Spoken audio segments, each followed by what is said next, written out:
All right, so in this video, we are given g of x equals to 4 minus 5x, and we're asked to determine the input when the output is basically -6, 2, 0, and 3/5. So when we're determining the input, we're basically finding x, and we're replacing y, or basically g of x, with the values they give us. So don't mix this up. A lot of people make a silly mistake of just subbing in these values for x and solving, but you're actually replacing y. So let's start with this first example here. I'm replacing y with -6, and I'm solving for x. So first I'm going to move the 4 to this side. It's going to become -4. -6 minus 4 is -10. Then I'm going to divide both sides by -5. So just 2 equals to x. So for an input of 2, my output is -6. Same idea for these, just different calculations. I'm going to do them pretty quick. So I'm replacing my y with 2. 2 equals to 4 minus 5x. I'm going to subtract 4 on this side. So -2 equals to -5x.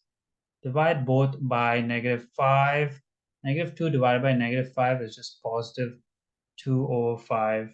It's my x. The negatives just cancel off. This third one here, I'm replacing this with 0. 0 equals to 4 minus 5x. Just going to move the 5x to the other side. It just makes life a lot easier. 5x equals to 4.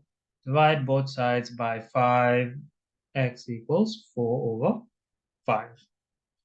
And the last one here, we have a fraction. I'm going to replace y with this fraction, but the steps are pretty much the same. I'm going to subtract 4 on this side. I'm going to use my calculator, but if you don't have a calculator, make sure you do a common denominator. 0/5 minus 4 in the calculator just gives me -17/5. That equals to -5x. And now to get rid of this -5, if you have a fraction on the other side, you just cross multiply that with the denominator. So I'm going to have -17 divided by -25 equals to x, because 5 times -5 is -25. And the negatives just cancel. So my final solution here is just 17/25 equals x.